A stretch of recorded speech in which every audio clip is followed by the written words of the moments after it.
Hey, so I just wanted to come on and I suppose do a post, and I've done this on my other social media for so long now, where I just get a niggle in my mind, a thought process, it starts to occur, and I come to my social media and I share it with you. And here's the thing with Harry and Meghan, and trying to understand the reaction to them and why, and we all understand why, because they've sold their family out on the main stage, and we as people look on and thought, I wouldn't do it that way, you know. It is so extreme, the levels you have gone to. We wouldn't do that to our own family. But I feel like underlying there's another element to Harry and Meghan. It's the unbalance they kind of bring. And I've always said we need balance. You know, if we're baking a cake, you need the right ingredients, otherwise that cake will flop, it will be dry. You know, we need balance, we need two legs, otherwise it'll just fall over. Like it's so important as us as human beings to seek balance in another. Like, say if you meet a new work colleague or a friend or someone pops up into your life, and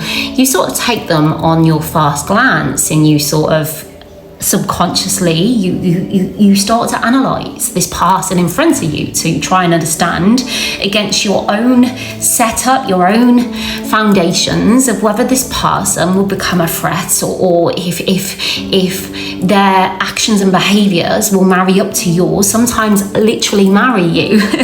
And this is how I believe we go on in life. And I say all this as a non-doctor, non-expert, just someone who grew up in abuse, someone who had to read a room so quickly in my early years. I had to understand an action and behavior, the risks that would come from that, the accountability I would need to take, an exit plan if I need it, you know, a subtle smile, and whether that smile really meant what it was giving off, there was something lingering behind, you know.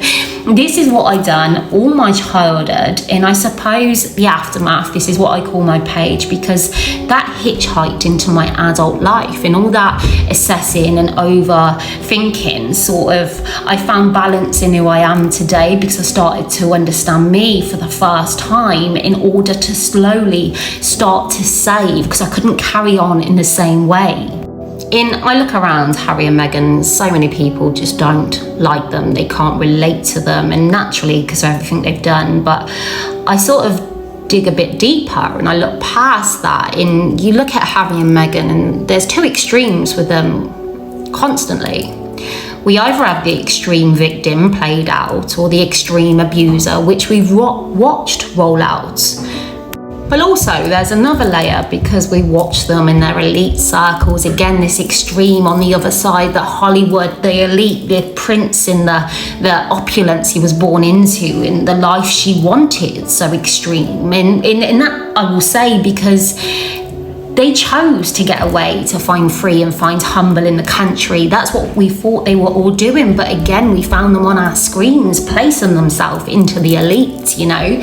But on the other flip of the coin now, we've got this other extreme where we see them going and spending their days at these poverty-stricken countries.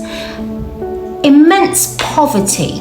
But we find Harry and Meghan in that moment in time, and the way I see it is they are virtue signaling to the rich elite, because they know that looks good on me, you know. But the thing is with Harry and Meghan, there's never ever been an in-between. There's never been middle ground.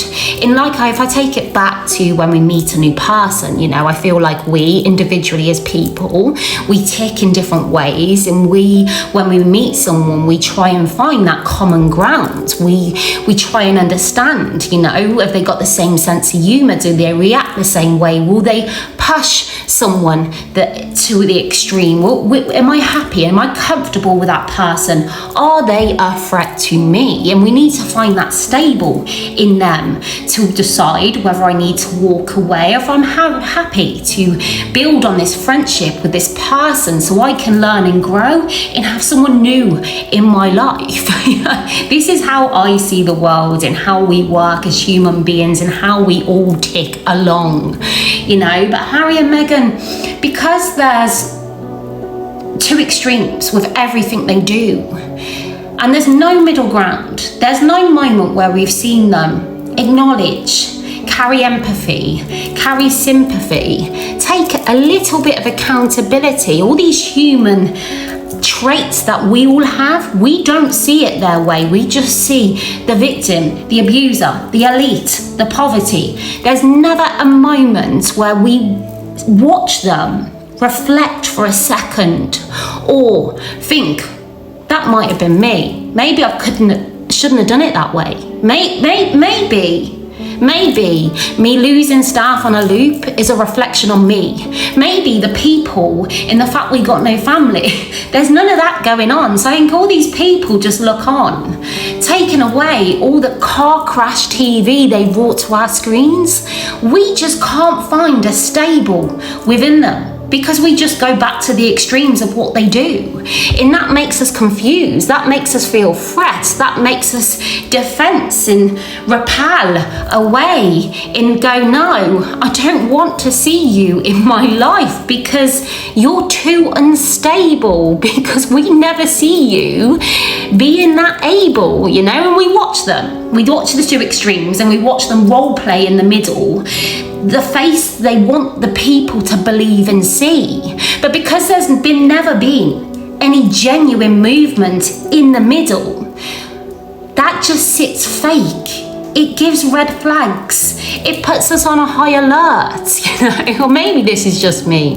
Maybe this is just me and how my mind works after growing up in abuse, and how I analyse another and what they could bring to my life. But this is, you know, actions and behaviours, they incur a reaction. And do you know what? We even see it with Her Royal Highness Catherine, the Princess of Wales, and that was before we even knew she was suffering a diagnosis so extreme. And she released that photo out to the world to see, and she got questioned, she got ripped apart naturally because of Harry and Meghan and their, you know, extreme of the abused victim kind they told the world. People come out to attack her. But what did Catherine do? She come out. She owned that. She understood. She apologised, but said, this is me, you know, a genuine connection, that dipping in the middle. And it's those little interactions of natural human being reactions which make people feel that person beyond the projection and the aesthetic and the perfect, which Harry and Meghan like to play in the middle, whilst we only see and remember these extremes they like to do in order to compete. But these are my opinions, my thoughts expressed to you like a true movie review. It may not mean anything to you, but I just wanted to share what I've been thinking today, because this is the plight of the aftermath so extreme, and growing up in abuse and having to read a room and constantly having to search threat and understand you as a person, your weaknesses, your strengths, and how when you've sorted them out, you find a way through. You understand you, and you understand your limits, yeah, I'm gonna stop because I could go on for days. I really could. I found my voice, and, you know, I'm gonna share.